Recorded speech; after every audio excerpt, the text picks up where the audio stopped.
isso, mas fui surpreendido agora, o Fabrício me mandou aí, e assim eles vão fazer, eles vão jogar sujo, dizendo para todas as críticas que houver contra a PEC da blindagem, olha aqui, até o PT votou a favor, vocês estão vendo.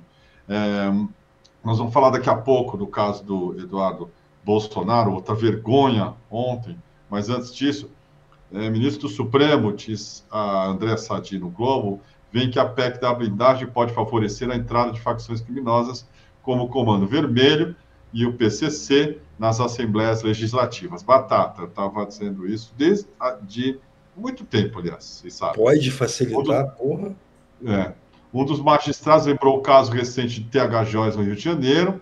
No início desse mês, a Polícia Federal e o Ministério Público Federal mostraram que a quadrilha do Thiago Raimundo dos Santos Silva, o TH Joias, pretendia aumentar a sua influência na política do Rio de Janeiro, nomeando policiais que integravam a organização criminosa para cargos em gabinetes da Assembleia Legislativa do Rio, a ALERJ. A PEC, aprovada pela Câmara dos Deputados, aumenta a blindagem judicial de deputados e senadores. Outro ministro da Corte, ouvido pelo blog da Sadi, levanta a possibilidade de membros dessas facções chegarem aos cargos de deputados estaduais e deputados federais, uma vez que suas atividades ilícitas estão protegidas quando essas pessoas chegarem ao legislativo. A proposta, defendida especialmente pelo Centrão, faz diversas mudanças em temas como medidas cautelares, abertura de processo e foro privilegiado para deputados, senadores e presidentes de partidos. Olha que beleza. No primeiro turno foram 353 votos a favor e 134 votos contrários. Houve uma abstenção. Eram necessários 308 votos para aprovação. No segundo foi de 344 a 133. O PT liberou o voto, etc. e tal, mas eu não sei o que é pior. Precisava ter uma orientação? É uma coisa tão assim vergonhosa e tão explícita.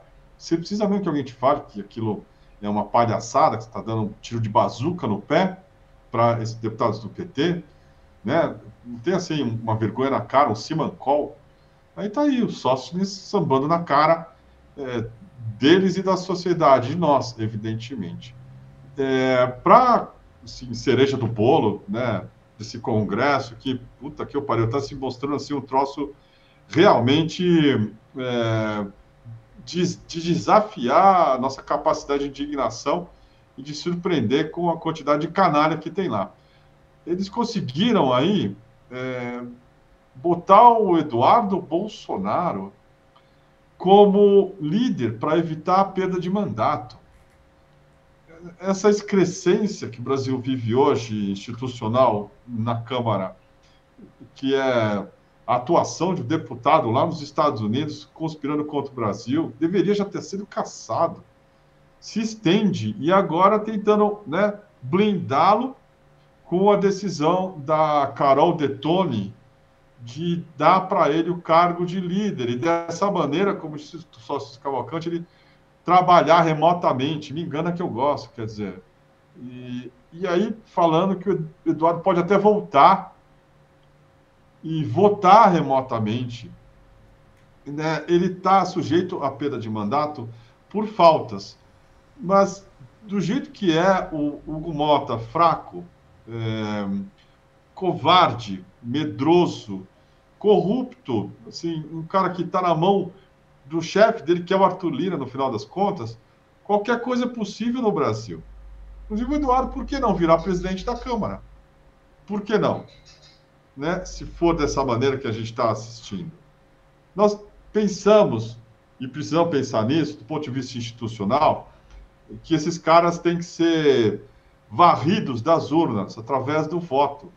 Mas nós estamos vendo assim, que eles não obedecem o calendário eleitoral, tem outra lógica. Nós jogamos com o livrinho da Constituição e com as regras assim meio anacrônicas, antigas. Eles não, eu falei aqui algumas vezes, você entra em campo com o regulamento e eles são arranca-toco futebol clube. Eles querem matar, eles dão tiros, querem fazer o diabo.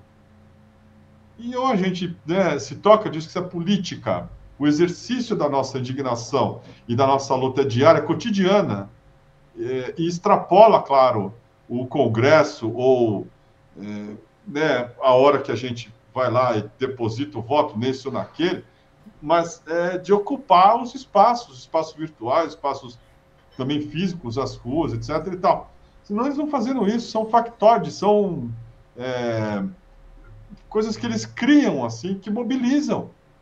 Eu vou colocar um trechinho aqui do discurso dessa Carol Detoni, assim, salvando o mandato do Eduardo Bolsonaro, ou achando que vai salvar. Mas por quê? Porque eles têm certeza de que podem qualquer coisa, estão liberados, eles podem entrar lá, sentar na cadeira do Hugo Mota, humilhar o Hugo Mota, humilhar o eleitor, humilhar o pagador de impostos. Todos nós, jornalistas, estão assim, cagando e andando, transformando aquilo num chiqueiro. É um vale-a-couto, como disse o Estadão ontem, num editorial brilhante. Um vale-a-couto. E nós estamos assistindo. O governo está assistindo. Eu quero ver ministros, os mais falastrões aí, protestando. Precisamos de lideranças do PT, dizendo que não tem nada a ver com isso. Que estão investigando, estão tentando entender. A executiva do partido. Não é possível, porque se você começa a negociar com bandido, você já perdeu. Não é para você sentar com o cara. Porque o cara não quer negociar, quer te eliminar fisicamente. Isso aqui é o Congresso brasileiro. Isso aqui é inacreditável. Olha só.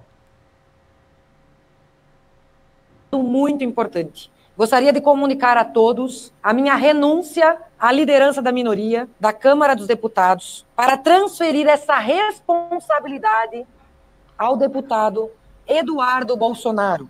Tomamos essa decisão convictos de que o Brasil precisa de união e de coragem, especialmente diante das perseguições políticas que tanto o Eduardo quanto seu pai, Jair Messias Bolsonaro, estão sofrendo, além de tantas outras pessoas, como as pessoas do dia 8 de janeiro. Tenho convicção de que, acima de qualquer interesse pessoal ou partidário, existe algo maior, o compromisso com a nação brasileira. Eduardo, mesmo exilado diante dessas perseguições, tem demonstrado firmeza e dedicação na defesa das liberdades individuais e na busca para também tentar restabelecer o reequilíbrio entre os poderes, que é uma condição essencial para que tenhamos uma plena democracia.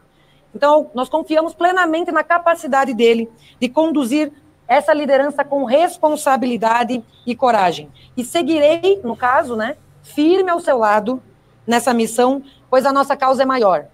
É a defesa da liberdade, da Constituição, da soberania e do futuro do Brasil. O Eduardo Bolsonaro já foi líder da minoria, já exerceu um brilhante trabalho, inclusive parte da equipe que ele tinha de tão competente ficou, inclusive está até hoje.